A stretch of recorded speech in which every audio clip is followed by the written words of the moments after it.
September 28th, 2016, rammed earth site. Here's some plywood we'll be using.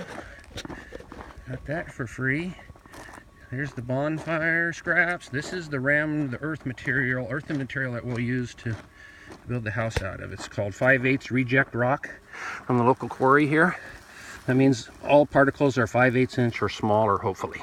There's always going to be a little mess up in there, but you can see it's kind of got a little dirt to it. That's why it's partly rejected as well. It's got too much soil added to it, but most of it is this basalt black rock. Here, this is what they call 5/8, basalt 3/4 minus. You can see it's much blacker and much cleaner, and it's got bigger chunks. This is some other random rock I got over here, then probably use for making some just regular cement, I think.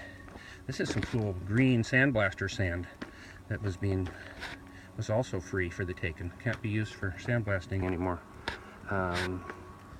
So this is where the house stands right now. We'll start ramming hopefully next week.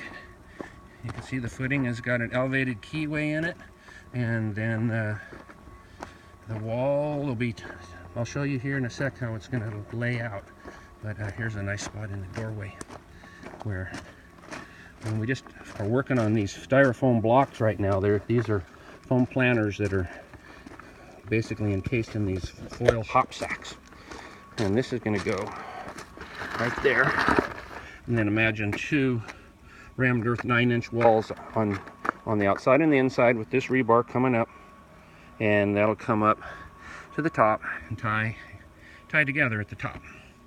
So 1,700 square foot house with a rather good sized 3-car garage over here. We'll have a radiant floor sitting on top of this. I didn't want to do the concrete floor until we got the walls up, because we're going to be like driving around in here with tractors. I didn't want to like mess up the floor too bad, so we're going to pour that radiant floor after the walls get up. So there's the stub out for the toilet and all of the laundry room and so on. This is the water, broken off at this point but still repairable.